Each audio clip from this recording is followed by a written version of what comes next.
이어집니다. 그러니까 예수님은 한결같이 가르치고 전파하고 치료하는 이러한 사역이 계속해서 여러 형태로 반복해서 이어지는 것을 볼 수가 있습니다. 그래서 천국 복음이 그대로 실현되도록 사역에 초점을 맞추는 것을 볼 수가 있습니다. 자, 그런데 오늘 말씀은 바리새인들이 예수님께 나와서 질문을 합니다. 우리 3절 말씀 다 같이 읽어볼까요? 시작. 바리새인들이 예수께 나와 그를 시험하여 이르되 사람이 어떤 이유가 있으면 그 아내를 버리는 것이 옳으니까. 질문은 의도가 뭐라고 합니까? 시험이다 라고 말합니다. 그래서 질문 내용이 어떤 이유가 있으면 그 아내를 버리는 것이 옳으니까 이렇게 말하는데, 여기서 어떤 이유가 있으면 이라는 말은 우리 본래대로 번역이 잘 된 거예요. 우리 한국 그 문법상의 구문상으로 이렇게 번역하는 것이 정상적으로 번역된 겁니다만은, 그러나 조금 더 이 바리새인들의 의도와 함께 본의를 우리가 살펴보면은 이런 의미입니다. 어떤 이유에서든지, 그러니까 무슨 이유가 있든지 그것을 이유로 해서 아내를 버리는 것이 옳으니까, 이렇게 그런 의미로서 질문을 하는 거예요. 근데 이렇게 질문하는 이유는 이 당시에 이혼에 관한 율법을, 아내를 버리는 것에 관한 율법을 해석할 때에 크게 두 부류가 있었습니다. 아주 그 시대에 가장 영향을 끼치던 두 사람의 랍비가 있었어요. 하나는 샴마이라는 랍비인데, 이 사람은 아주 좀 엄격하게 적용을 해가지고 정말 필수 불가결하게 아내를 버려야 되는 그러한 일이, 그러한 문제가 아니고는 버려서는 안 된다, 이렇게 율법을 해석하고, 그런 율법 체계를 좀 상당히 보수적인 그런 측면이죠. 그런 율법 체계를 대표하는, 그러한 그룹을 대표하는 그러한 사람이 됐고요. 또 한 사람은 힐렐이라는 사람인데, 이 사람을 상당히 광범위하게 적용을 하는 거예요. 그래서 사소한 일도 이 남편의 마음에 안 들면은 안 된다는 거예요. 예를 들어서 반찬을 잘못해도 남편 마음이 불편하고 그것이 반복되면은 그럼 이혼 증서를 줘서 내보낼 수가 있다. 이 정도까지도 아주 광범위하게 구체적인 사소한 것까지도 다 적용을 해서 아내를 버릴 수 있는 그러한 주장을 하고 있는 것을 볼 수가 있습니다. 이 사람들이 주장하는 것은 뭐냐면은 서로 티격태격하면서 불편하게 또 갈등 구도 속에서 살면서 평생 가정생활이 불행할 바에는 차라리 아내를 내보내고 서로 편안하게 사는 게 좋다. 이러한 가치관이 굉장히 컸던 것이죠. 그러니까 유대인들은 이 양자 속에서 편리한 대로 적용을 하는 거예요. 편리한 대로. 그리고 그러다 보니까 상대적으로 여성들의, 아내들의 문제가 날이 갈수록 심각하게 된 것이죠. 지금하고도 또 다른 시대 아닙니까? 지금부터 벌써 2000년 전의 시대입니다. 우리나라도 한 50년, 60년, 70년 이렇게 들어갈수록 어떻습니까? 점점 우리가 과거로 갈수록에 남존여비 사상이 굉장히 깊었습니다. 그러니까 뭐 옛날 어른들 보면은 남편을 부를 적에 자기 남편을 소개하고 또는 무슨 이웃과의 관계에서 대화 나눌 때 보면은 주인이라고 불렀어요. 주인. 우리 주인께서. 그게 아주 남편을 높여주는 하나의 존중해주는 그러한 표현이었어요. 주인이면은 남편의 주인은 뭐예요? 나는 종이죠. 예, 그것이 옛날에는 그런 어른들이 굉장히 많았습니다. 예, 저희 어머니도 저희 아버님을 다른 사람에게, 삼자에게 얘기할 적에는 저희 주인께서 이렇게 말한 적이 종종 많이 있었던 것을 보게 됩니다. 근데 하물며 2000년 전으로 올라가면 어떻습니까? 사실은 여러분, 어린아이와 여자들의 지위가 이루 말할 수 없이 낮았어요. 이게 전 세계적인 추세였던 것을 우리가 볼 수가 있습니다. 조금씩 나라마다 문화권마다 차이는 있어도 큰 맥락은 이러한 상황이었던 것이죠. 그런 상태에서 결혼을 했는데, 그런데 법으로 또는 그 문화가 또는 가정의 그러한 가치관과 질서가 보호를 해주지 못하면 어떻게 될까요? 여자들이 설 자리가 없는 것이죠. 그래서 여러분들은 그냥 시대를 잘 만났다, 참 축복된 시대를 만났다, 감사하셔야 돼요. 예? 특히 여자분들은. 남자분들도 뭐 당연히 그렇게 좋은 시대다라고 그렇게 인정을 합니다만은 2000년 전에 태어났으면 어떨 뻔했어요? 특히 이 사회에 태어났으면 어떨 뻔했어요? 이혼 증서만 주면은 그냥 이혼당해버리는 이러한 처지에 놓이게 되는 것이죠. 근데 여기서 지금 의도하는 건 뭐예요?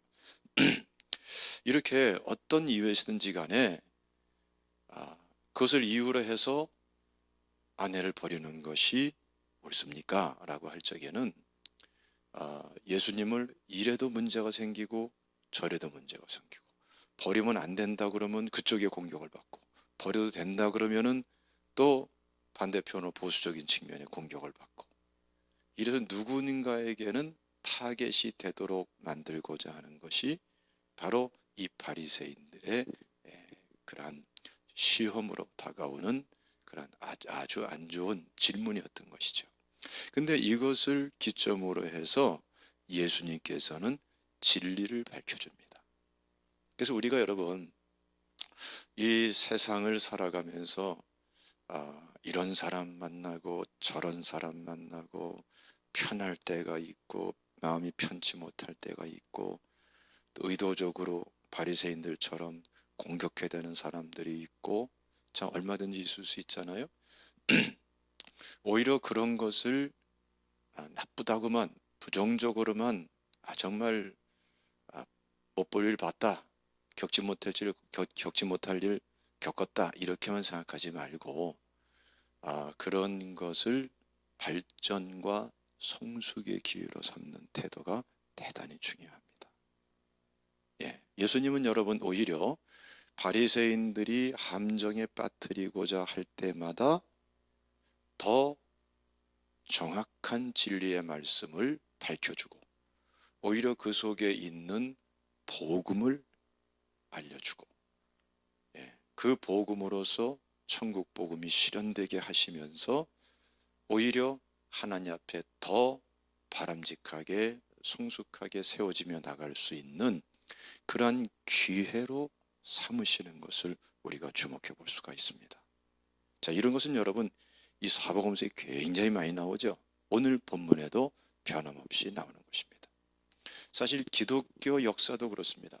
기독교 역사도 쭉 거슬러 올라가면요, 별별 이단들이 다 있습니다. 지금 무슨 뭐 통일교니 뭐 신천지니 뭐 하나님의 교회니 여호와의 증인이니 뭐 굉장한 것 같습니다만은 교회사 속에서 나타난 정말 심각했던 그 1세기 초대 교회 때부터 나타났던 심각했던 그러한 2000년 기독교 역사 속에서 나타난 이단들의 그 심각한 그러한 이단들에 비하면 아무것도 아니에요. 이건 그야말로 그런 말 하죠. 세 발의 피다. 그런 말, 애들이 그런 말 하죠. 예?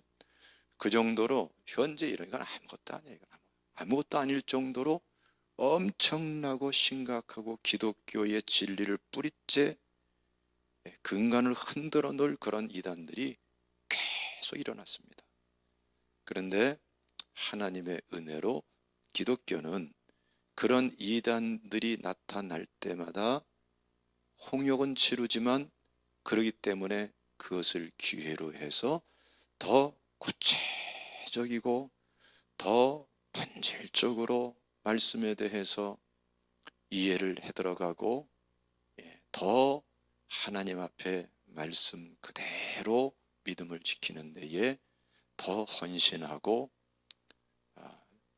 이단이 던져진 왜곡된 질문에 대한 더 복음에 합당한 성경 그 자체의 해답을 찾기 위한 충성된 노력을 해오고 그럼으로써 오히려 진리를 더 깊게, 더 폭넓게, 더 체계적으로 일관성 있게 이해할 수 있는 그런 기회로 쭉 삼아오는 것을 볼 수 있어요.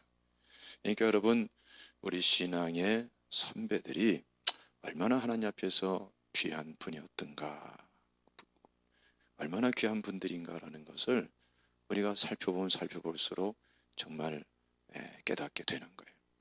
특히 우리 종교개혁 전 개혁자들, 종교개혁자들, 종교개혁 후 개혁자들, 우리가 종교개혁과 관련해서 이렇게 3단계로 나눠서 우리가 볼 수가 있는데, 그분들이 하나님께 대해서 또 진리에 대해서 얼마나 마음을 쏟으면서 전 일생을 목숨을 바쳐서 드리면서 그러면서 진리를 바르게 밝히고 세워왔는가, 이건 이루 말할 수가 없는 거예요. 그 이후에도 계속 이러한 역사는 이어지고 있는 것입니다.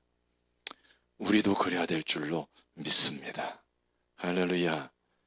그래서 여러분, 어떠한 시험을 위한 시험, 질문을 위한 질문, 문제를 위한 문제, 이런 것을 던지는 사람들은 우리 주변에 얼마든지 있을 수가 있어요. 개인이든 단체든. 그러나 그때마다 우리는 하나님 앞에 더 바르게 쓰고자 하는, 진리의 말씀으로 바르게 쓰고자 하는 그러한 기회로 삼아야 될 줄로 믿습니다. 왜냐하면 그 사람들이 피곤한 질문들을 하지만 피곤한 질문을 던지기 때문에 더 넓게 생각할 수 있고, 또 그 시각의 입장이 그 시각에 입각해서 그 관점에 입각해 가지고 하나님 말씀을 더 실질적으로 정리해 갈 수가 있고, 오히려 좋은 기회가 많이 주어지는 거예요. 할렐루야. 여러분 기도하시기를 주님의 이름으로 축원합니다. 그래서 여러분, 주님께서는 이것을 설명하는데 어떻게 설명하냐면은 근본적인 하나님의 의도가 뭐였는가? 그래서 하나님께서 창조하실 때부터의 의도와 원리 목적이 무엇인가? 이 근본적인 이해로부터 이 해답을 제시하는 것을 볼 수가 있어요. 자, 4절 읽어봅시다. 시작. 예수께서 대답하여 이르시되 사람을 지으신 이가 본래 그들을 남자와 여자로 지으시고, 보세요. 창조로부터 해답을 제시하는 걸 볼 수 있습니다. 5절 말씀 시작. 말씀하시기를 그러므로 사람이 그 부모를 떠나서 아내에게 합하여 그 둘이 한 몸이 될지니라 하신 것을 읽지 못하였느냐. 그렇죠?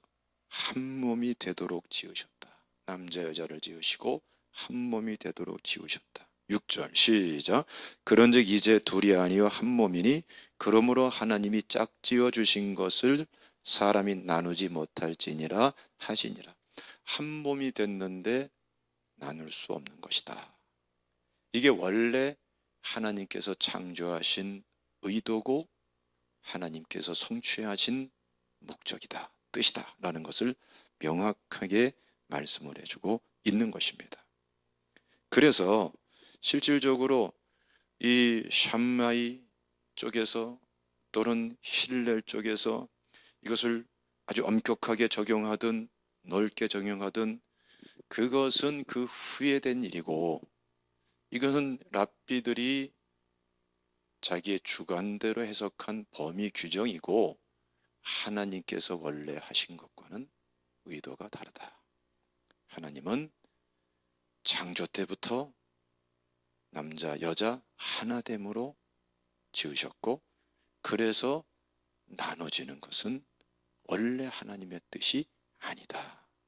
이것을 여기서 분명히 하는 것입니다. 여러분, 이 사실을 그대로 예수님이 성경을 해석해 주고 있는데, 여러분들 예수님이 성경을 해석해 주는 이 말씀을 여러분 그대로 믿을 줄로 믿습니다. 받아들이시기를 축원합니다. 그러니까 이혼이 원래 하나님의 뜻입니까? 아닙니까? 아니다 이거예요. 할렐루야. 이걸 우리가 잘 생각해야 되는 것입니다.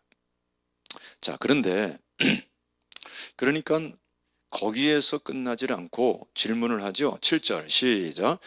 어쩌오되 그러면 어찌하여 모세는 이혼 증서를 주어서 버리라 명하였나이까. 그럼 이 모세는 왜 이혼 증서를 주어서 아내를 버리라고 명하였습니까? 이게 신명기 24장 1절 말씀에 나오는 말을 이들이 인용해서 말하는 건데요. 자, 구체적으로 읽어드리겠습니다. 사람이 아내를 맞이하여 데려온 후에 그에게 수치되는 일이 있음을 발견하고 그를 기뻐하지 아니하면 이혼 증서를 써서 그의 손에 주고 그를 자기 집에서 내보낼 것이요. 모세 율법에는 이렇게 돼 있지 않습니까?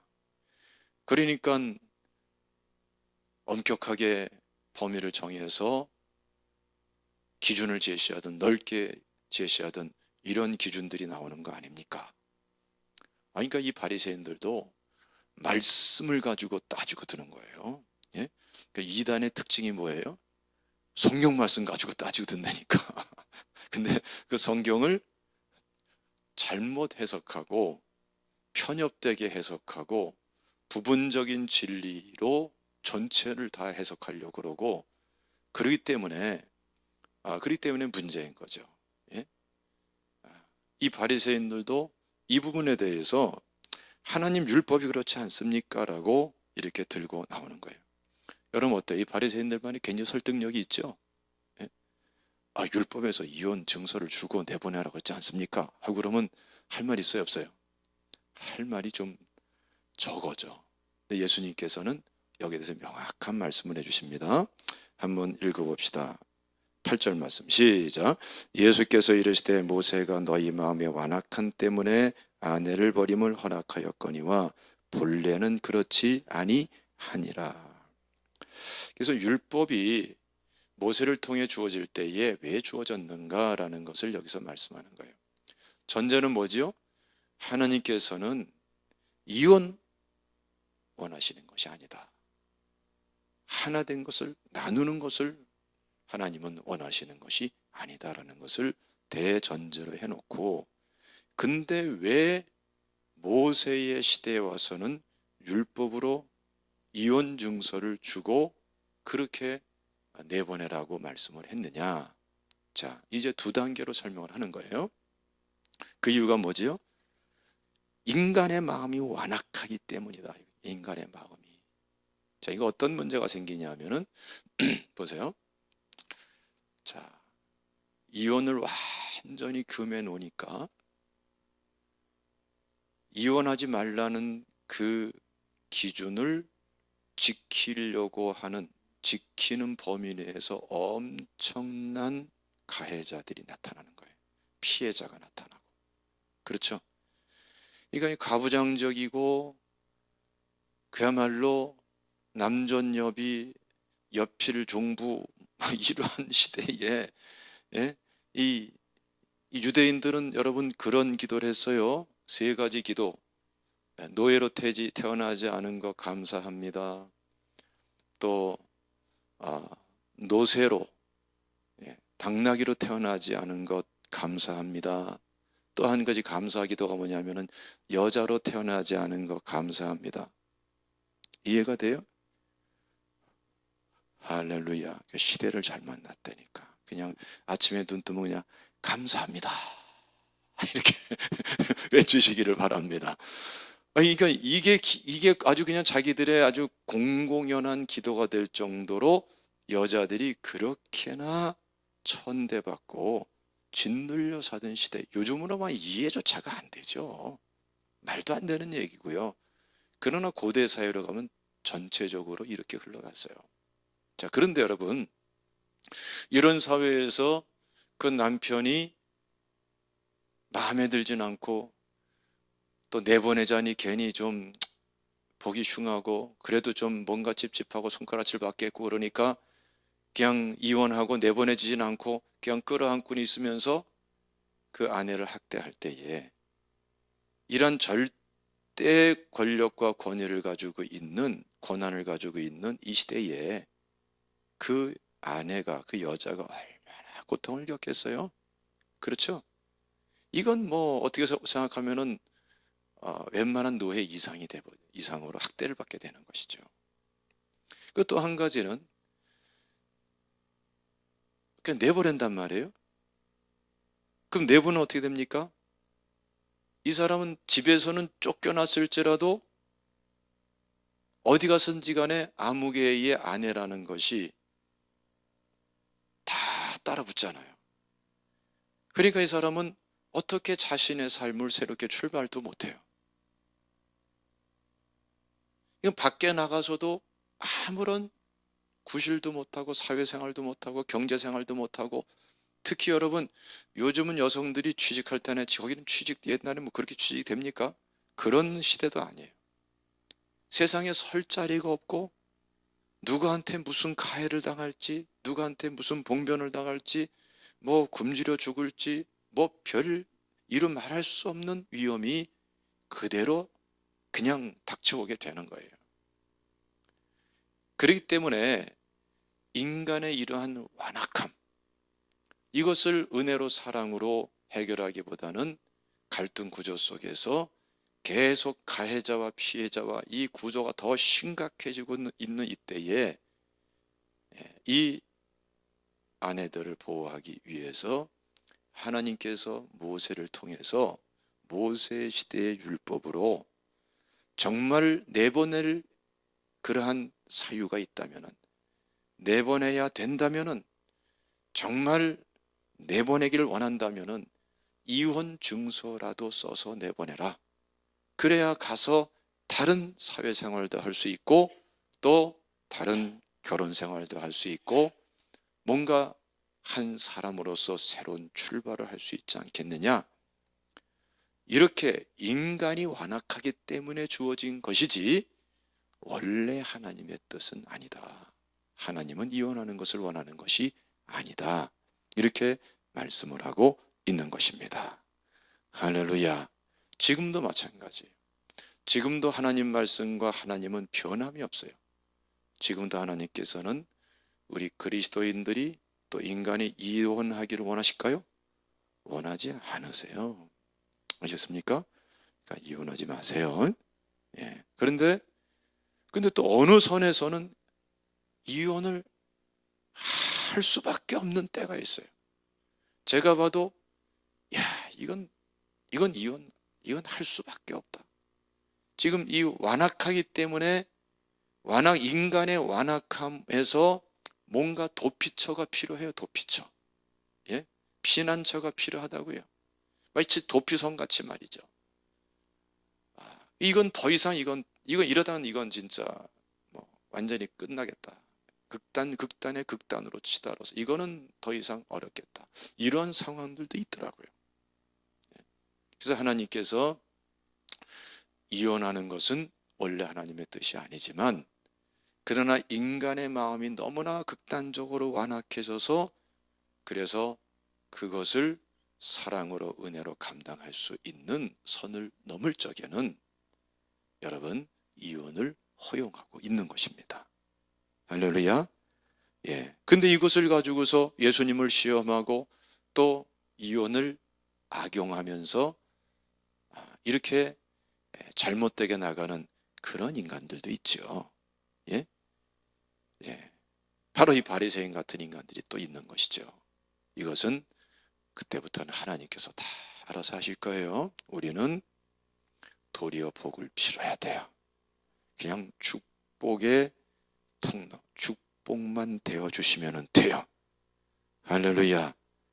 하나님께서 책임져 주시고 인도해 주시는 줄로 믿으시기를 축원합니다.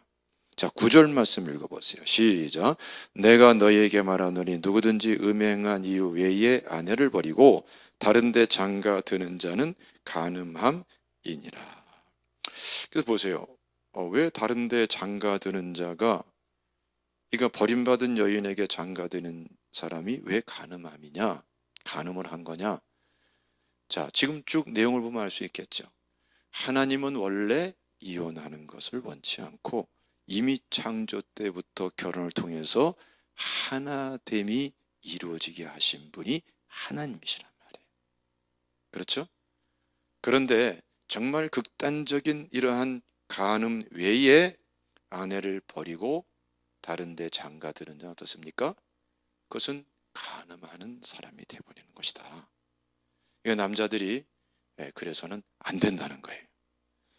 뭐 남자만 안 되겠습니까? 여자도 안 돼요. 아시겠죠? 예. 그래서 여러분, 하나님께서 이러한 영적인 질서 속에서 하나님께 영광을 돌리기를 원하시는 것입니다. 할렐루야. 그랬더니 제자들이 하는 말이 기가 막힌 말이 나옵니다. 자, 이 말씀도 읽어봅시다. 시작. 제자들이 이르되 만일 사람이 아내에게 이같이 할진대 장가들지 않는 것이 좋겠나이다. 가만히 이 말씀을 생각하면은, 그렇죠? 지금까지 말씀을 쭉 이해하면서 20절 말씀을 가만히 생각하면은 제자들이 고민 많이 했어요. 그렇죠? 엄청 고민한 거예요. 근데 이 고민이 남의 고민 가지고 그냥 생각해 본 게 아니라 남의 고민인 동시에 가만히 보면 눈치를 보니까 자기들 고민이기도 해요. 이 제자들의 고민.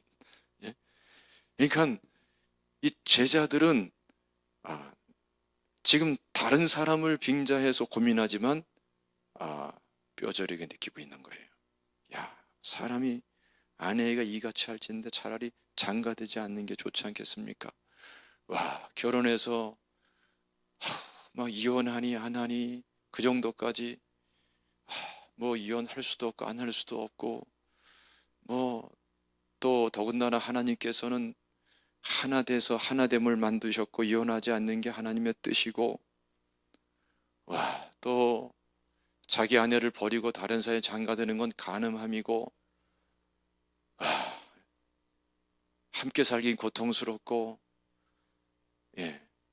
헤어지는 것도 이게 하나님 앞에 합당치 않고, 엄청 고민한 거예요. 제자들이 엄청 고민해가지고 그러면 결혼하지 않는 게 차라리 낫겠네요. 엄청 고민한 거죠. 할렐루야. 여기서 우리가 위로받을 게 뭐냐면은 이거는 누구한테나 쉬운 게 아니다. 아시겠어요? 그리고 어느 시대나 쉬운 게 아니다. 할렐루야. 어느 가정도 쉬운 문제가 아니다. 제자들의 가정도 쉬운 문제가 아니었다. 예수님의 자들도. 이걸 우리가 알면서 우리 인간 문제가 얼마나 힘들고 난해한 것인가, 이걸 우리가 여러분 이해해야 됩니다. 그리고 여러분들도 많은 것들을 겪으면서 살고 있을 거예요. 그것이 내가 그렇게나 심각하게 고민하는 문제가 결코 나만의 문제도 아니구나, 또 이 시대만의 문제도 아니구나, 예수님 당시에조차도 똑같은 문제였구나, 이걸 우리가 함께 생각해야 되고요. 앞으로도 이 고민을 할 거예요. 왜 그럴까요? 인간이기 때문에. 어떤 인간이기 때문에? 타락한 인간이기 때문에. 누가 선악과를 따먹었어요? 하와가 그 하와 할머니가 그걸 좀 안 따먹었으면 좋을 텐데 그 선악과를 따먹는 바람에 아담도 먹은 게 잘못이지. 근데 어쨌든 간에 하와가 먼저 따먹었잖아요. 그렇죠? 저는 여기에서 아주 남자로서의 자부심을 느낍니다. 굉장한 자부심을 느껴요. 그래도 먼저 따먹지는 않았다. 이거죠. 근데 여러분, 그 선악과를 따먹고 죄가 탁 들어오고 죄가 지배하고 마귀가 탁 지배하자마자 여러분, 하와와 아담과의 관계는 깨져버리잖아요. 서로 책임을 전가시키죠. 미루죠. 하와가 줘서 먹었습니다. 뱀이 줘서 먹었습니다. 여러분, 그 갈등 구조가 지금까지 변함이 없는 거예요. 모든 각 가정에, 모든 인간의 삶에. 아셨습니까? 그래서 오늘날도 여러분, 우리 이 사회를 보십시오. 하여튼 우리나라는 참 희한한 게, 하여튼 나쁜 거는 다 1등을 하려고 그래요. 예? 아주 1등을 잘해. 하여튼 뭐 술, 알코올도 뭐 그렇지, 뭐 이혼율도 그렇지, 뭐 아주 뭐 하여튼 첨단의 첨단을, 잘하는 것도 좋은 것도 1등을 많이 하는데 나쁜 것도 1등을 많이 해요. 우리 이혼율 엄청 높습니다. 앞으로 더 높아질 겁니다. 독신율 엄청 높아질 겁니다. 예? 뭐 홀밥 이런 말 나오잖아요. 맨날 혼자 밥 먹는 인간들, 예? 이런 사람 많잖아요. 그렇죠? 이제는 그것이 보편적인 사회생활 현상이 되고, 독신주택들이 늘어나고 있고, 그렇죠? 이게 당연시되고 있어요. 자, 왜 그럴까요? 여기 인간관계에 많은 아픔과 과제, 어려움이, 난제가 있는 것입니다. 할렐루야.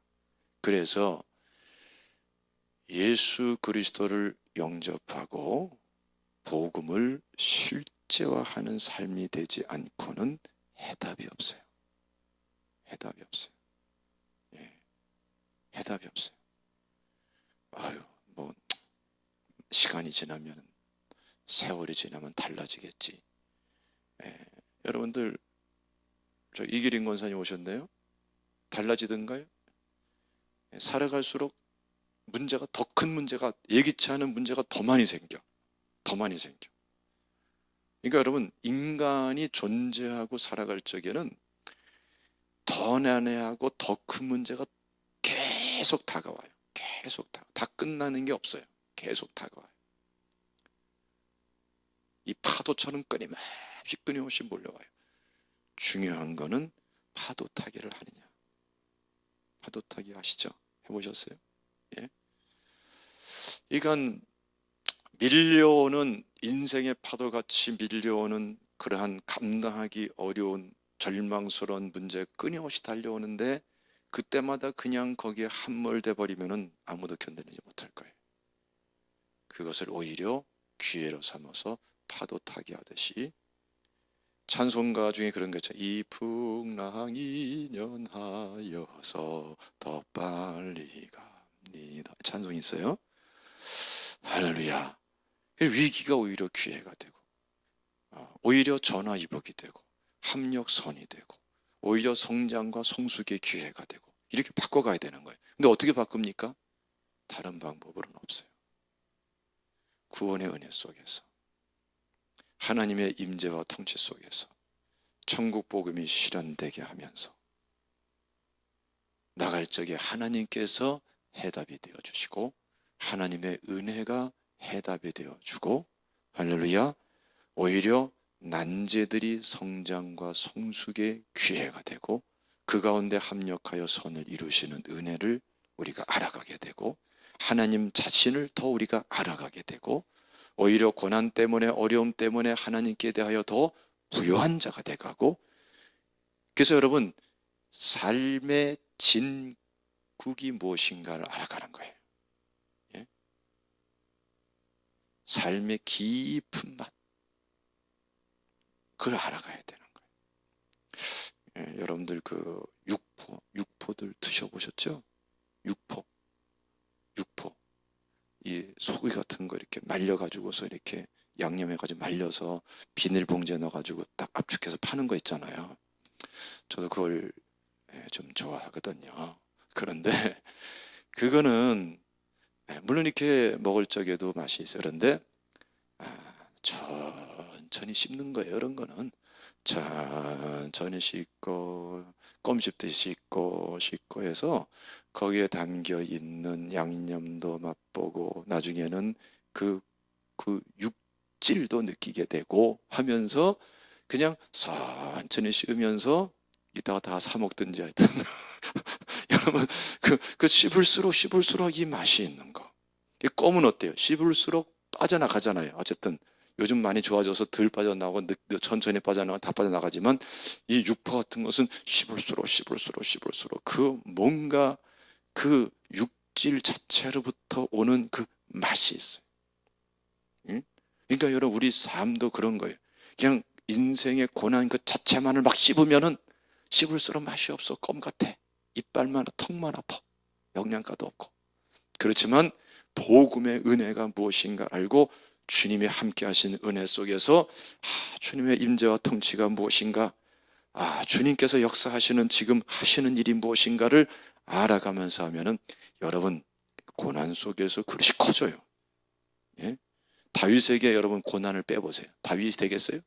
여러분 다윗에게서 고난을 어릴 때부터 평생의 고난을 싹 뽑아버리세요. 기름 빼듯이. 그러면 다윗이 쓸 자리가 없어. 다윗의 시도 나오지 않았을 것이고 다윗의 찬양도 나오지 않을 것이고 다윗의 그 깊은 하나님께 대한 믿음도 자라지 못할 것이고 따라서 다윗은 왕도 되지 못했을 거예요. 그렇죠? 다윗에게 고난이 있었기 때문에 그런 거예요. 여러분들 지금 하나님께서 허락하시고 허용하신 고난 속에 주님을 모셔드리시기를 주님의 이름으로 축원합니다. 할렐루야. 주님을 모셔드리시기를 축원합니다. 그럼 어느새 이 내가 현재 아픔, 고통, 갈등 이 모든 것 속에서 내 그릇이 커지는 걸 많이 느껴요. 저도 여러분 다 힘들 때가 있겠어요, 없겠어요? 저도 불쌍한 사람입니다. 내가 생각하기에 나도 참 불쌍해. 왜 이렇게 내가 불쌍하지? 막 이럴 때가 가끔 있다니까. 아시겠어요? 내가 왜 이렇게 열심히는 사는데 지치지 않고 지금까지 뛰어왔는데 한 분뜩 멈춰 생각하면은 힘든 줄 모르고 왔지만 너무나 많은 고난도 겪어봤고, 근데 고난이 힘들 줄 모르고 온 건 사실이에요. 예?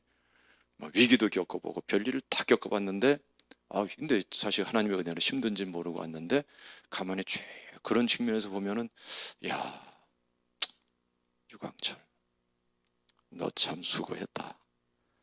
이런 말을 내 자신에게 들려주고 싶더라니까요. 할렐루야.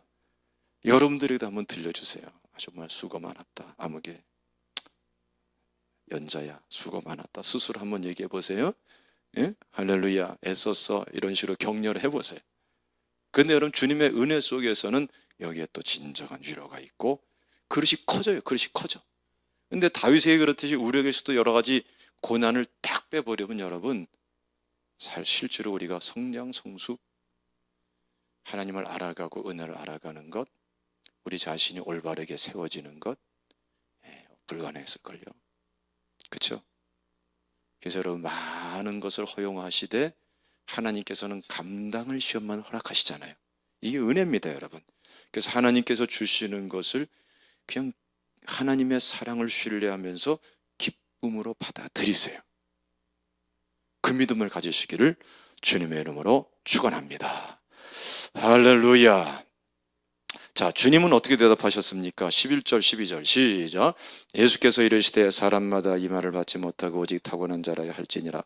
어머니의 태로부터 된 고자도 있고 사람이 만든 고자도 있고 천국을 위하여 스스로 된 고자도 있도다. 이 말을 받을 만한 자는 받을지어다. 자, 나면서부터 불구자가 있고 또 후천적으로 불구자로 만들어진 사람들이 있죠. 우리 사극에 많이 나오는 내시 같은 사람들이죠. 그렇죠? 그리고 천국을 위해서 스스로 된 그러한 고자도 있다. 여긴 누가 해당될까요? 성경에서 우리가 인물을 뽑는다면은 대표적으로 사도 바울 같은 사람 우리가 뽑을 수 있을 거예요. 그렇죠? 그러니까 여기서 중요한 초점이 뭐죠? 중요한 초점은 무엇을 위해 살 것이냐라는 것을 지금 말씀하고 있는 겁니다. 아시겠어요? 1절부터 이 12절까지도 마찬가지예요. 그렇게 전체 맥락으로 봐도 과연 너희들 무엇을 위해 사는 것이냐? 결혼 위해 사는 거냐? 아니야, 결혼 위해서 살면 결혼이 불행해지더라 이거예요. 네 행복 위해서 사느냐? 행복 위해서 살면은 너는 어느새 굉장히 이기적이 돼버리고 너는 가해자가 돼버리더라 이거예요. 이 시대 남편들 보세요. 얼마나 이기적이 되기 쉽겠어요? 얼마나 끔찍한 가해자가 되기 쉽겠어요? 그렇죠? 예. 그러면 무엇이 무엇을 위해서 있어야 되느냐? 하나님의 자녀들이 무엇을 위해 존재하고 살 것이냐? 이 창조된 본분에 맞게 돌아갈 수밖에 없는 거예요. 하나님께서는 하나님의 영광을 위해서 창조하셨고 하나님의 영광을 위해서 사는 것을 선택할 때에 인간은 가장 행복했어요. 에덴 동산에서 죄를 짓기 전인 것이죠. 지금도 예수 그리스도의 은혜 안에서 우리의 삶은 똑같은 원리로 적용되는 거예요. 하나님께서 창조하신 하나님의 자녀의 놀라운 특권을 가지고 있습니다. 하나님의 형상대로 지음받았습니다. 하나님의 영광을 위해서 존재해야 돼요. 여러분, 존재론 자체가 바뀌어져야 돼요. 아셨습니까? 예? 우리가 성경에 합당한 실존을 갖다 우리가 알아가야 돼요. 그리고 누굴 위해 살 것이냐? 하나님을 위해서 살아야 돼요. 쉽게 말하면 하나님 편이 되셔야 돼요. 내 편이 되면 하와의 길을 가는 거예요. 아시겠어요? 내 편이 되는 순간 하와의 길을 가는 거예요. 하나님 같이 되려고 하는 그 이기심이 딱 작동하는 순간 눈이 뒤바뀌어서 먹지 말아야 될 선악과가 먹음직스럽게 보이는 거예요. 알겠습니까? 탐스러워 보이는 거예요. 현혹돼 버리고 마는 거예요. 지혜롭게 될 만큼. 지혜롭게 될 줄로. 이게 문제인 겁니다, 여러분. 우리가 여러분 지금도 이제 십자가 보혈의 은혜로서 우리가 원죄와 자범죄에서 자유할 수 있는 은혜가 주어져 있습니다. 주님께서는 이미 값을 다 지불해 주셨습니다. 그러나 우리가 계속 그 죄를 선택하고 있는 한 죄의 노예가 될 수밖에 없어요. 우리가 가져야 될 믿음은 무엇입니까? 하나님의 사랑을 믿어야 돼요. 그럼 주먹을 접으세요. 이렇게 접으세요. 실제로 접으세요. 지금 주먹이 떨려요. 해보세요 한번. 성광이도 한번 해봐. 믿음을 갖다가 어떤 믿음이냐? 하나님의 사랑을 그대로 믿는 믿음. 그게 그 믿음은 너무나 확실하고 분명하기 때문에 그냥 하나님을 사랑해 버릴 수밖에 없는 믿음. 예. 나의 이기적인 마음에 속아 넘어가지 않는 믿음, 하와의 길을 가지 않는 믿음, 그 믿음을 구하시기를 주님의 이름으로 축원합니다. 할렐루야. 그 작괴로운 말씀과 기도에 전무하시고 찬양하고 예배드리는 자가 되셔야 되는 겁니다. 믿습니까? 할렐루야. 그리고 자꾸 하나님을 선택할 줄 알아야 돼요. 자기 훈련입니다. 선택에 따라서 어떻게 되죠? 이게 반복되면서 습관이 되고, 습관이 인격이 되고, 인격이 그 사람의 삶이 되고, 그 삶이 그 사람의 인생이 되는 거예요. 작은 선택부터 내가 아니라 하나님을 선택할 줄 아는 사람. 할렐루야. 사실은 이 길이 바로 축복의 길입니다. 믿습니까? 할렐루야. 자, 여러분 13절 말씀부터 한번 15절까지 시작. 그때에 사람들이 예수께서 안수하여 기도해 주심을 바라고 어린아이들을 데리고 오매 제자들이 꾸짖거늘 예수께서 이르시되 어린아이들을 용납하고 내게 오는 것을 금하지 말라. 천국이 이런 사람의 것이니라 하시고 그들에게 안수하시고 거기를 떠나시니라. 앞에 18장에서도 말씀하셨죠. 돌이켜 어린아이 같이 돼야 천국에 들어갈 수 있다. 그렇죠? 어린아이처럼 자기를 낮춰야 천국에서 큰 자다. 이런 어린아이를 영접하는 것이 곧 나를 영접하는 것이다. 이렇게 말씀을 합니다. 그러니까 여러분 우리가 너무나 세상에 쩔어 있어요. 우리 생각도 너무나 세속적이고 열심히 노력하며 살았는데 우리는 우리나라 역사, 이 시대의 역사와 문화의 산물이에요. 넓게 생각하면 한국 사람이기 때문에 한국 사람의 사고방식, 그리고 한국 사람의 문화, 한국 사람의 언어, 그렇죠? 한국 사람의 가치 우선순위, 이런 것들이 우리한테 뼛속 깊이 자리 잡고 있어요. 한국 사람이 문제를 대처하는 방식, 이게 다 여기 우리 뿌리 있게 젖어 있어요. 여러분, 제발 이것을 우리가 돌이켜야 됩니다. 다른 말로 말하면 회개해야 됩니다. 어린아이처럼 돌아가야 됩니다. 좀 백지가 될 수는 없는지요. 예? 자꾸 우리는 내 생각, 내 마음, 내 습관, 내 뜻, 내 계획, 내 목적, 내 감성, 내 기분, 내 마음, 이것이 너무나 절대시되어 있기 때문에 복음이 주어지고 예수님을 영접했음에도 불구하고 그 선에서 딱 멈춰버리는 거예요. 복음의 실제성과는 거리가 너무나 떨어지고 동떨어져 있는 삶을 살게 되는 거예요. 그러다 보니까 예수는 믿고 구원은 받았고 하나님의 자녀는 됐는데, 신분은 하나님의 자녀인데 삶은 하나님의 자녀로서 살지를 못해요. 지금 이 복음서에서 말하는 가장 중요한 메시지 중에 하나가 뭐냐 하면은, 구원받았는데 예수 그리스도께서 오심으로부터 실현된 오는 세대의 천국, 하나님의 나라의 임재 안에 살지 못하는 게 문제다라는 것을 지금 계속 지적하는 거예요. 아셨습니까? 예수 믿고 구원은 받았는데 이 바리새인처럼 이스라엘 백성이긴 한데 주님을 주님으로 모셔드리지 못하고, 예수님을 구원자로는 모셔드렸는데 인격과 삶의 주님으로는 모셔드리지를 않고, 구원은 받아서 신분은 천국의 시민권을 가지고 있는데 실제 삶은 하나님 나라의 임재와 통치와는 상관없는 삶을 살고. 그래서 여러분, 이 어린아이의 비유가 너무나 중요한 거예요. 여러분, 진정으로 거듭난 그리스도인은 여러분 그때부터 사고방식도 거듭나게 되는 거예요. 사고체계가 이 세상이 준 사고체계가 아니고 계속해서 해체되고 하나님 말씀 진리로 세팅돼야 되는 거예요. 아셨습니까? 그게 정상적인 그리스도인입니다. 그래야지 마음도 바뀌고 모든 게 다 바뀌는 거예요. 이 생각이, 사고방식이, 이 사고체계가 하나님 말씀으로 제대로 정립되지 않으면은 여러분 계속해서 반복되게 죄를 짓고요. 여러분, 악한 마귀에게 가룟 유다처럼 베드로처럼 공격받아도 어떻게 됩니까? 차이가 뭔 줄 아세요? 가룟 유다는 사고방식이 바뀌지 않은 사람이에요. 계속 물질을 탐닉하고 빼돌리고 말이죠. 그렇죠? 베드로는 어떻습니까? 사단아 내 뒤로 물러가라 하는 그러한 호통은 받았지만 여러분, 주는 그리스도시요 살아계신 하나님의 아들이라는 분명한 신앙 고백이 진리의 말씀으로 자기에 딱 정립되어 있는 사람이에요. 사고방식이 진짜 틀린 거예요, 여러분. 그래서 베드로는 일었을 수 있고 가룟 유다는 일었을 수 없는 거예요. 사고방식이 바뀌지 않으면 마귀가 들어와서 축사해도 또 와요. 또 와. 바뀌지 않아서 그릇을 단 준비하고 있는데 뭐, 그렇죠?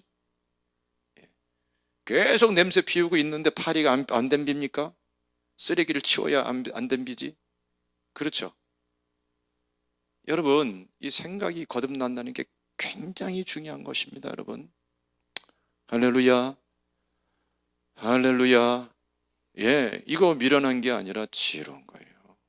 그 진리 안에 사는 게 중요한 겁니다. 요한복음 8장에 말씀하잖아요.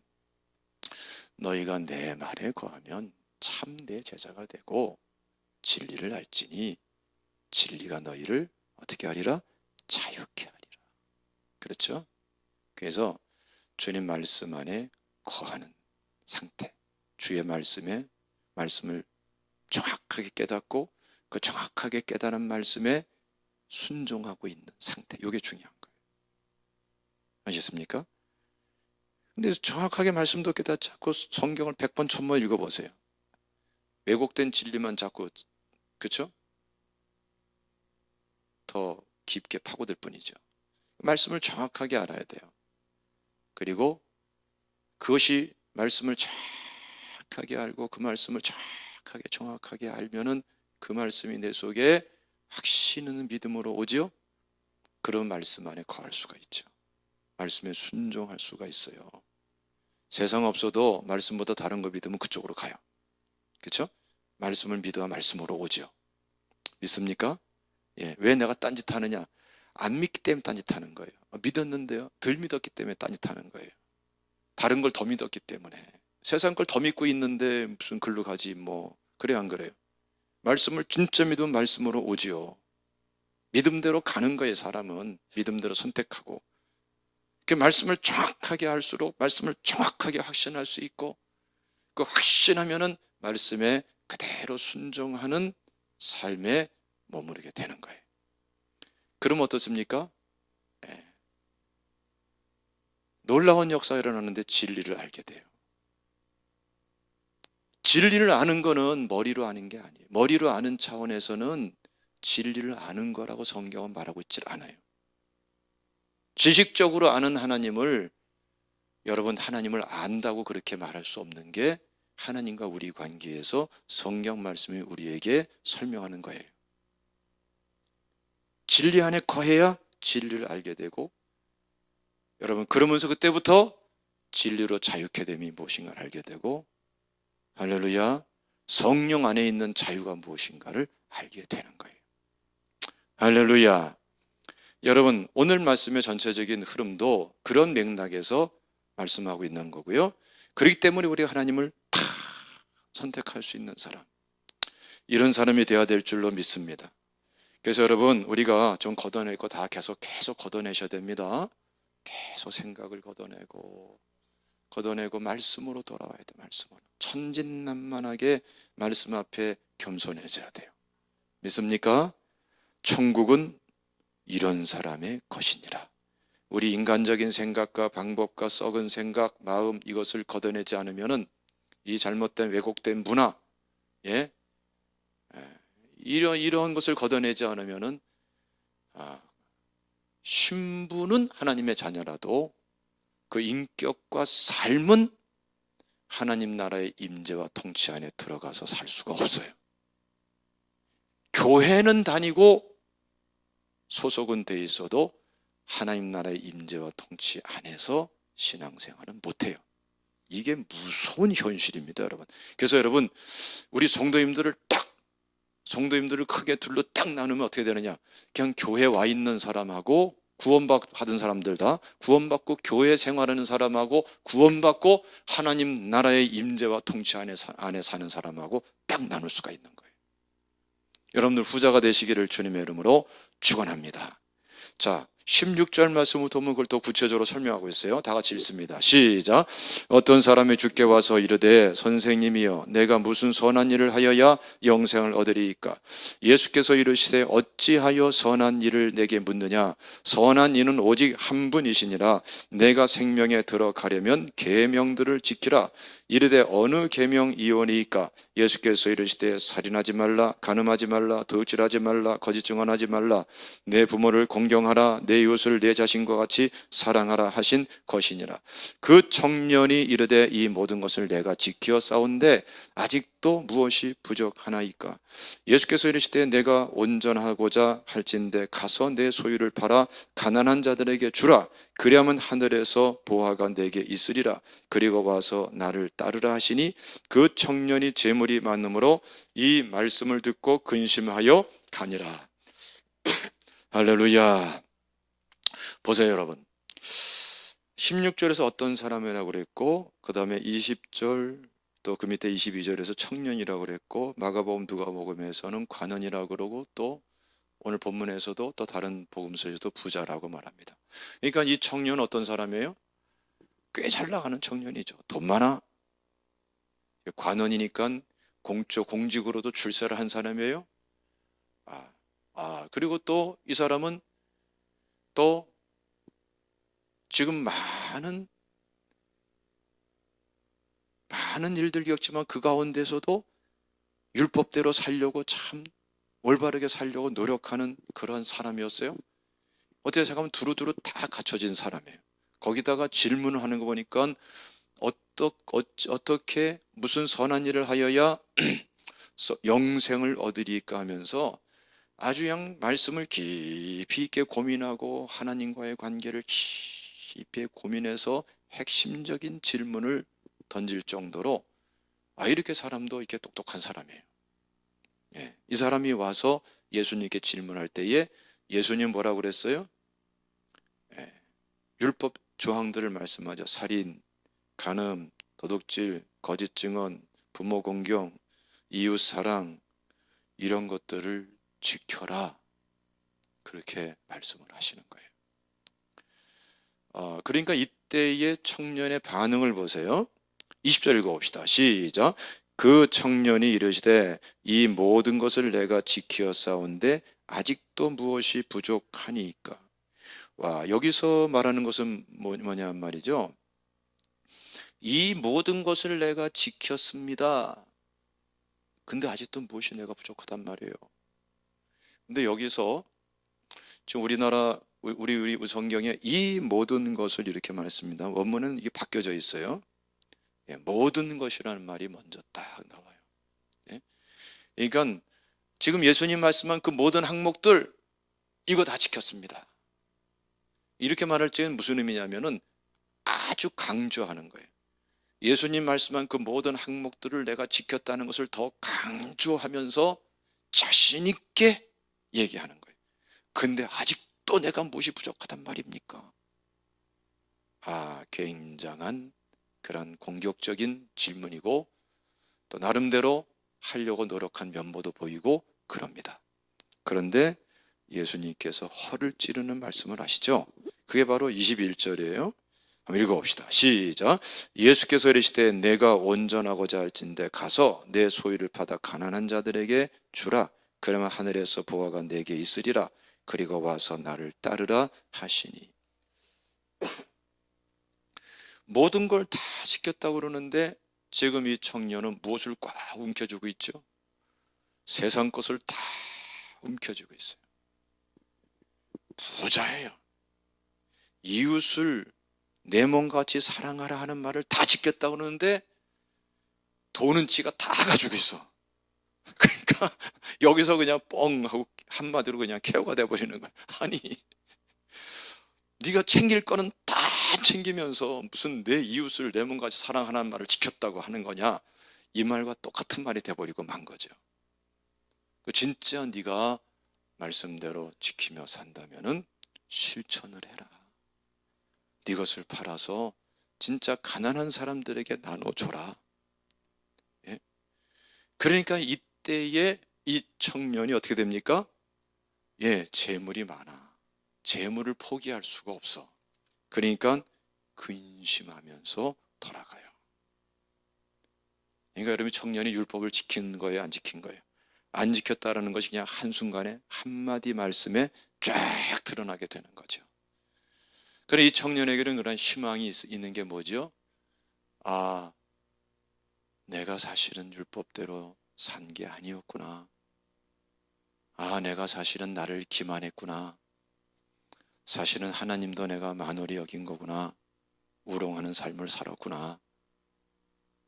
나는 사실은 모든 걸 지키며 산 것이 아니라 이율배반적으로 살았구나. 근심하는 데 소망이 있는, 깨달음이 있는 거거든요. 분별력이 생겼어요, 여러분. 이 청년이 그 후에 어떻게 했는지는 성경이 기록하고 있어서 모릅니다. 알 수 있는 한 가지 방법이 있는데 우리가 천국에 가면은 알 수가 있습니다. 개봉박두 기대하시라. 할렐루야. 가면은 물어봅시다. 청년 어떻게 했어? 팔았어 안 팔았어? 딱 나올 거예요. 그렇죠?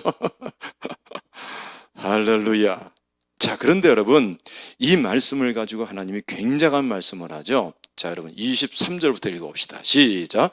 예수께서 제자들에게 이르시되 내가 진실로 너희에게 이르노니 부자는 천국에 들어가기가 어려우니라. 다시 너희에게 말하노니 낙타가 바늘기로 들어가는 것이 부자가 하나님 나라에 들어가는 것보다 쉬우니라 하시니 제자들이 듣고 몹시 놀라 이르되 그렇다면 누가 구원을 얻으리이까? 예수께서 그들을 보시며 이르시되 사람으로서는 할 수 없으나 하나님으로서는 할 수 있느니라. 할렐루야. 누가 할 수 있어요? 하나님은 할 수 있다. 근데 굉장한 질문입니다. 낙타를 다 보셨죠? 그림으로 말고 실제로. 낙타를 실제로 보신 분 한번 손 들어보세요. 낙타 보신 분. 왜 다 보셨네. 저도 여러분 낙타를 저도 봤어요. 낙타를 봤는데 옛날에는 창경원이 동물원이었어요. 일본 사람들이 얼마나 우리나라를 욕되게 했습니까? 이 창덕궁 아닙니까? 그걸 갖다가 그냥 동물원 만들었는데 그 의식도 없어가지고 해방된 이후에도 동물원으로 한참 오랫동안 썼어요. 예? 그 옛날엔 그 동물원이 창경원에 있었고 저는 거기서 낙타를 봤어요. 예. 낙타도 갖다 놓고 그랬어요. 그 동물원에 또 창경원에 그 연못도 큰 게 있어요. 거긴 또 보트장으로 만들어가지고 이 노젓는 보트 있죠, 이렇게. 이거 타보셨어요? 타보신 분 계실 거예요. 제가 이거 잘합니다. 어릴 때 이거 여러 번 타봐가지고. 옛날에는 창경원에서 또는 저 뚝섬 쪽에서 두 군데서 탔어요. 어쨌든 간에 제가 보트를 좀 탈 줄 아는데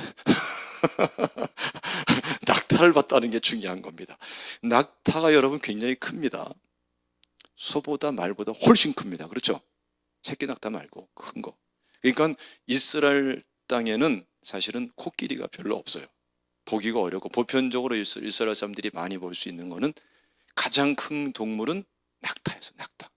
낙타가 여러분 큰 건 엄청 큽니다. 이 혹 두 개 달린 거 있잖아요. 굉장히 큽니다. 이게. 그런데 부자가 천국에 들어가기가 얼마나 어려우느냐? 그 큰 낙타가 바늘구멍으로 들어가는 것만큼이나 어렵다. 굉장히 극단적인 그러한 비유의 말씀이죠. 근데 예수님은 실제로 그렇게나 어렵다는 거예요. 자, 무슨 말입니까? 이 부자 청년을 보면 알 수가 있는 거예요. 그러니까 보세요. 사람이 여러 가지 욕망이 많습니다만은 물질 욕이 얼마나 큰 줄 아세요? 물질에 대한 욕망이 사람에게 여러분 생각하는 그 이상으로 엄청 큽니다. 그래서 만모니즘이라고 그러잖아요. 그렇죠? 엄청 큰 겁니다, 여러분. 그래서 실질적으로 이스라엘 사람들의 역사 속에 나타난 그런 우상들 있죠. 대표적인 우상들. 예?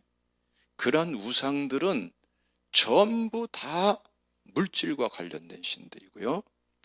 그리고 이스라엘 사람만이 아니라 역사 속에 나타난 어느 나라든지 간에 각 시대별로 나타난 그 모든 그러한 그 악한 그러한 우상 숭배, 마귀 숭배하는 것이 물질을 떠나서 그렇게 하는 경우는 찾아볼 수가 없어요. 그만큼이나 인간은 굉장히 물질에 대해서 이건 정신병적으로 집착하게 되어 있는 게 인간이에요. 아셨습니까?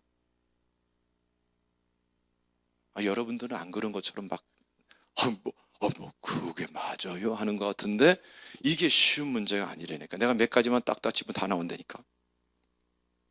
할렐루야. 예를 들어서 온전한 11조 드리십니까? 그러면 여기서 몇 명이 자유로울지 여러분들 스스로 한번 딱 던져보세요. 하나님께 약속한 예물 다 드렸습니까? 그리고 지금 우선순위가 하나님입니까? 물질입니까? 굉장히 이게 간단하지만 사실은 힘든 문제예요. 그래서 하나님 앞에 온전한 11조를 드릴 수 있다면 그건 은혜지 내 실력이라고 생각하면 안 돼요. 아셨습니까? 여러분 보세요. 출애굽할 때에 광야에서 모세가 십계명을 받으러 시내산에 올라갔잖아요. 그런데 그 40일의 기간을 기다리지 못하고 우상을 만들죠. 그때 우상을 만들 때 뭘 만들었어요? 금송아지를 만들었어요. 왜 금송아지를 만들었을까요? 아니, 금호랑이도 금강아지도 만들 수가 있는데 왜 금송아지를 만들었냐고요. 이거 여러분 우리가 잘 생각해야 됩니다. 금송아지를 만드는 과정에서 아론에게 백성들이 요구한 게 뭐예요? 우리를 위하여, 우리를 인도할, 우리의 신을 만들라. 우리는 말이 3번 반복해서 나오면서 보세요. 첫 번째로 누구를 위하여? 우리를 위하여. 다시 말하면 나를 위하여. 이게 막 전체 집단 그러한 구호처럼 돼가지고 모두의 열망이 딱 집약돼서 우리를 위하여. 근데 보세요. 맞습니까? 맞는 것 같지만 틀리잖아요. 구원받은 하나님의 백성들이 창조 때부터 우리를 위하여가 아니라 하나님을 위하여 돌아가도록 돼 있었는데, 하나님은 성부, 성자, 성령, 삼위일체 그 관계 속에 우리를 초대해서 우리를 위해서 십자가에 죽으셨는데, 그렇게 우리를 위해서 여러분 피를 흘려 주셨는데, 우리를 위해서 그렇게 완전하게 사랑으로 헌신하셨는데, 우리는 어떻습니까? 우리를 위하여. 벌써 창조된 본분에서 어긋나는 욕구를 지금 표명하고 있는 거예요. 그래서 우리를 인도할, 여러분 보세요. 우리를 위해서, 여기서부터 시작된 우리를 인도한다는 건 결국 뭐가 인도하는 거예요? 내 욕심이 인도하는 거죠. 그렇죠? 그러니까 이 사람들은 출발부터가 목적이, 근본 동기가 자기 자신의 이기적인 욕심이었고, 사실은 그 이기적인 욕심에서 인도함을 받은 거예요. 모세의 인도함 받지만 그 속에는 뭐가 있어요? 계속 이기적인 욕심에서 타협하면서 가는 거예요. 이기심을 충족하기 위해서. 오늘날 그런 그리스도인들이 얼마나 많겠어요? 그렇죠? 예. 우리의 신을 만들라. 그 우리의 신은 뭡니까? 하나님입니까? 하나님일 수가 없죠. 이기적인 욕심인 거죠. 근데 그 이기적인 욕심이 무엇으로 집약됐습니까? 금송아지로 집약된 거죠. 왜 금송아지일까요? 이게 여러분 애굽은 농경사입니다. 소는 부의 상징이고, 소는 농사의 절대 필수인 것이고, 부를 위한 필수 불가결한 대표적인 상징성을 지닌 게 바로 이 소예요, 소. 근데 그 소를 갖다가 금송아지로 꾸몄으니 소도 보통 소가 아니라 얼마나 탐욕덩어리 소가 됐습니까, 여러분? 그러니까 여러분, 이기적인 욕심, 탐욕이 집약돼가지고 금송아지를 만들었는데 그 근본 본질은 뭐예요? 물질욕이었단 말이에요. 아시겠습니까? 그만큼이나 물질이 어려운 거예요. 그러니까 여러분, 물질에 이 쫙 집착하는 인간의 마음을 인간이 떨쳐버린다는 게 얼마나 어려운지, 하나님 나라의 임재와 통치는 포기할지라도 이거는 포기하기가 쉽지가 않다 이거예요. 돈 맛을 아는 이 부자일수록 더 그렇다 이거예요. 그래서 하나님이 여러분 돈을 줄수록 어떻게 됩니까? 사실은 돈을 부정하고 하나님을 선택해야 돼. 알겠습니까? 할렐루야. 나 아멘 안 하면 자꾸 불안해 내가. 이럴 적에 너희는 먼저 그의 나라와 그의 의를 구하라. 그러면 이 모든 것을 너희에게 더하시리라. 주실 때 하나님을 선택하고 물질을 줄 때 더 하나님께 우선순위를 두고 할 적에 어떻게 됩니까? 하나님은 너 그릇이 됐구나 하고 더 많이 맡겨주실 거예요. 부자 자체가 죄가 아니고 물질 자체가 죄가 아니야. 물질은 그냥 중성이에요. 중성. 도구예요. 근데 물질을 탐하는 내 마음이 문제고, 물질이 우선이 되고 목적이 되는 내 마음이 문제인 거고, 이 죄성이 문제고, 죄가 문제고, 충동질하는 마귀가 문제인 거죠. 알겠습니까? 이것을 헤쳐내고, 그리고 주님을 우선적으로 선택하고 주님을 위한 것이 될 적에 하나님은 더 많은 것을 맡겨주시는 거예요. 그래서 여러분, 이것이 얼마나 힘든지 낙타가 바늘구멍으로 들어가는 것만큼이나 이 가치 변화가 힘들다는 거예요. 그래서 아까 말씀드린 거예요. 온전한 11조 드리는 것은 우리 실력이 아니다. 내 실력으로 생각하지 말아라. 이건 은혜다, 은혜. 할렐루야. 이건 축복이다, 축복. 믿으시기를 축원합니다. 할렐루야. 할렐루야. 그런데 여러분, 놀라운 말씀은 뭐냐 하면은 하나님은 할 수 있다는 거예요. 여기서 우리가 오해할 수 있는 게 25절에 보세요. 제자들이 질문하죠. 그렇다면 누가 구원을 얻을 수 있으리까? 우린 구원이란 말만 딱 들으면 뭐랑 연결합니까? 영혼 구원으로 딱 자동적으로 그냥 지남철에 뭐 쇠 달라붙이 탁 달라붙어 버려요. 그래서 사실은 성경에 굉장히 많은 진리를 놓쳐버려요. 역설적인 이 문제인 겁니다. 본의 아닌 결과고요. 구원이라는 말이 가장 중요한 게, 가장 본질적이고 핵심적인 것이 처음부터 끝까지 가장 아무리 강조해도 부족한 것이 영혼 구원인 거는 분명해요. 그거를 건들면 안 돼요. 그러나 이 구원이라는 말이 성경에서 사용될 적에는 영혼 구원만 얘기하는 게 아니다. 굉장히 포괄적. 물에 빠져서 건져지면 그것도 구원이고, 위기에서 건져지면 구원이고, 병에서 치료되면 구원이고, 어려운 문제에서 해결되면 구원이고, 포괄적으로 인생 전반에 걸친 모든 문제에서 해결 안 받는 게 구원이에요. 알겠습니까? 그리고 그 중에 가장 핵심이 뭐예요? 영혼 구원부터 모든 것이 시작되는 거예요. 믿습니까? 예? 그래서 여러분, 지금 이 구원이라 말할 적에 지금 예수님께서는 천국 복음의 맥락 속에서 말씀하고 있기 때문에, 그럼 어떻게 하나님 나라 임재와 통치 안에 들어갈 수 있겠습니까? 사람으로는 못한다. 그러나 하나님으로서는 할 수가 있다. 그러니까 우리가 하나님 나라의 특권을 누리는 것은 처음부터 끝까지 은혜다. 할렐루야. 그래서 구원받은 은혜의 맥락에서 주님을 주님으로 계속 모셔드리셔야 돼요. 믿습니까? 자, 시행관계상 우리 다음번 말씀을 한번 읽고 간단하게 정리하겠습니다. 27절부터 있습니다. 시작. 이에 베드로가 대답하여 이르되 보소서 우리가 모든 것을 버리고 주를 따라 싸운데 그런즉 우리가 무엇을 얻으리까? 예수께서 이르시되 내가 진실로 너희에게 이르노니 세상이 새롭게 되어 인자가 자기 영광의 보좌에 앉을 때에 나를 따르는 너희도 12보좌에 앉아 이스라엘 12지파를 심판하리라. 또 내 이름을 위하여 집이나 형제나 자매나 부모나 자식이나 전토를 벌인 자마다 여러 배를 받고 또 영생을 상속하리라. 그러나 먼저 된 자로서 나중되고 나중된 자로서 먼저 될 자가 많으니라. 자, 여기서 우리가 정말 중요한 게 뭐냐면은 전체적으로 비교가 되죠. 바리새인과 제자들을 비교해 보세요. 베드로와 제자들. 또 보세요. 지금 이 부자 청년과 베드로를 비롯한 제자들을 비교해 보세요. 이 제자들은 고백하듯이 모든 것을 버리고 주를 따랐어요. 그렇죠?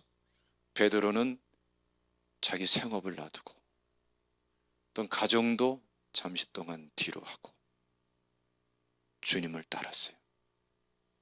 그렇죠? 우리가 잘 아는 세리마태도 세관에 앉았다가 나를 따라오나 말씀 한마디에 다 놔두고 주님을 따랐어요. 사실 제자들은 한결같이 주님께서 따라오라는 말에 버리고 따라간 사람이었어요. 대가를 지불하고 따라간 사람이었어요.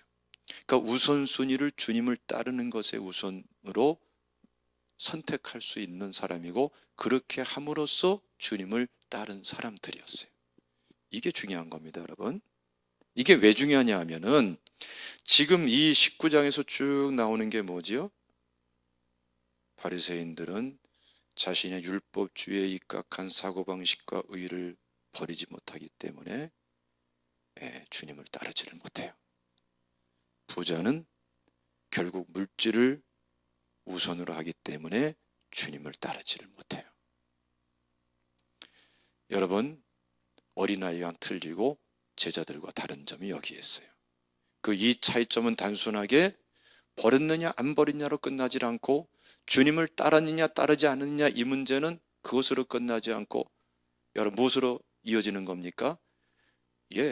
하나님 나라 안에 들어가서 하나님 나라의 임재와 통치 속에 사는 삶으로 출발하느냐 못하느냐의 문제의 시금석이 돼버리고 있는 거예요.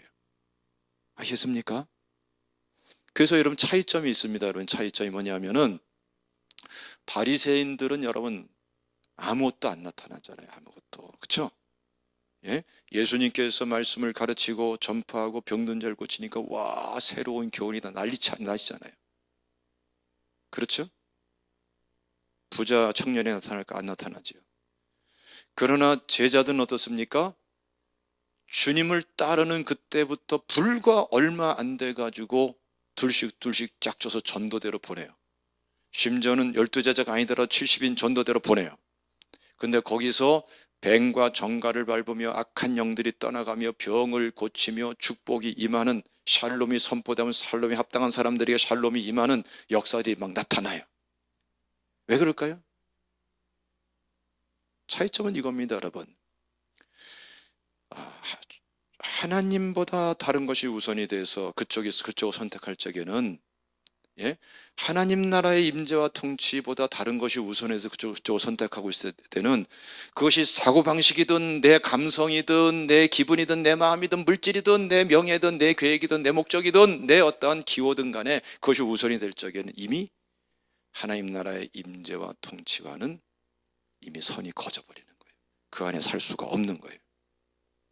할렐루야, 할렐루야. 우리 청년들 여러분 이상하잖아요. 청년들, 주자도 가서는 바로 얼마 전에 이번 8월 초에 그 기도하고서 복음을 전하고 기도했더니 병든 자가 막 나. 할렐루야. 여기 와서 돼야 안 돼? 성년이 돼야 안 돼? 안 되지? 안 되잖아. 그러니까 사람들은 그래. 선교지에 가서 가면 되고 여기서는 안 될까? 우린 텐진에 가서도 어마어마한 사건들이 일어나고 치앙마이에서도 어마어마한 사건 해마다 나타납니다. 해마다.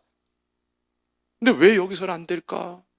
선교지니까 될 거야. 엉터리 해석을 한다니까. 그게 아니라 그 가는 과정 속에서 생각해 보세요. 가는 과정 속에서 달라졌어요. 뭐가 달라졌느냐? 이 기린이 다 빠졌어. 인간적인 생각이 빠져버리고 우선순위가 바뀌어버리고 자기 자신을 거기에 던질 줄 아는 사람들이 돼버린 거예요. 그리고 가서 기도하고 복음을 전하니까 여러분 이미 가면서 가는 과정에서 하나님 나라의 임재와 통치 합당한 사람으로 쫙 전환되어 있는 거예요. 그래 하나님 나라가 풀어지는 거예요. 주님의 임재와 통치가 실현되는 거예요. 아시겠습니까? 할렐루야. 이걸 우리가 일상생활 속에서 일어날 줄 믿습니다. 할렐루야. 저는 아주 이번 화요일 날 오전 새벽 우리 청년 셀 리더 기도에 참석해 굉장히 마음이 기뻤어요. 간증을 들으면서 우리 박혜자 간사님이 청년들 모임 때에 하나님이 깨우쳐 주는 게 뭐냐 하면은 아주 왼쪽 어깨가 아픈 사람이 있는데 그걸 치료해 주기를 원하시는 것 같다는 거예요. 그래서 누가 아픈 사람이냐 했더니 하은 자매가 나 지금 이 왼쪽 어깨가 너무나 고통스러워 억지로 참고 있다고 기도합시다. 그대로 놔버렸어요. 우리 박혜자 간사님은 지금도 주자도의 그 수준을 유지하고 있다는 것이 얼마나 감사합니까, 여러분? 할렐루야. 여러분 이렇게 되시기를 주님의 이름으로 축원합니다. 우리가 새벽에 나누듯이 하나님의 역사는 여러분 자꾸 은사는 여러분 부분적인 거예요. 더 근본적이고 본질적인 것은 주님께서 가지고 오신 하나님 나라, 성취하신 하나님 나라의 임재와 통치가 빵 선언되면서 그것이 그 나라의 하나님의 주권적인 섭리가 그대로 실현돼 나가면서 악한 마귀는 떠나가고 병만은 떠나가고 주의 말씀을 가르치고 선포하고 치료하는 대로 하나님의 역사가 일어나게 되고 할렐루야. 그래서 여러분 우리가 이제 순서를 바꿔야 돼요. 아시겠습니까? 우선순위를 바꾸고 믿습니까? 예전 철저하게 하나님 나라 임재와 통치에 합당한 그래서 천국 복음을 실현해가는 그러한 삶으로 나가시기를 축원합니다. 먼저 여러분 자신에게 여러분 심령에 천국 복음이 실현되기를 위해서 기도하십시오. 회개하라 천국이 가까워 있느라. 때가 찼고 하나님 나라가 가까웠으니 회개하고 복음을 믿으라. 말씀으로 돌아오는 게 회개예요. 할렐루야. 그리고 믿으십시오. 복음을, 주님의 사랑을, 은혜를 믿으십시오. 악착같이 믿으십시오. 말씀을 통해서 주님과 교제하면서 믿습니까? 할렐루야. 여러분 속에 천국이 임할 것입니다. 여러분의 셀과 기관의 각 가정에 임할 것입니다. 이 사회도 임할 것입니다. 하나님 나라 천국 복음을 실현하는 사람으로 쓰임받는 그 맛을 재미를, 은혜를 알게 될 것입니다. 기도합시다. 다 같이 이 시간에 두 손 번쩍 들고 우리 주여 한번 부르짖고 여러분 기도하겠습니다. 다 같이 기도합니다. 두 손 번쩍 드세요. 번쩍. 최소한 김정은에 대한 손보다는 더 높이 들어야지. 북한 동포보다는 더 높게 들어야지. 하나님께 대한 건데 번쩍 수직으로 드세요. 수직으로 쫙. 다 같이 우리 주여 한번 부르기도 하겠습니다.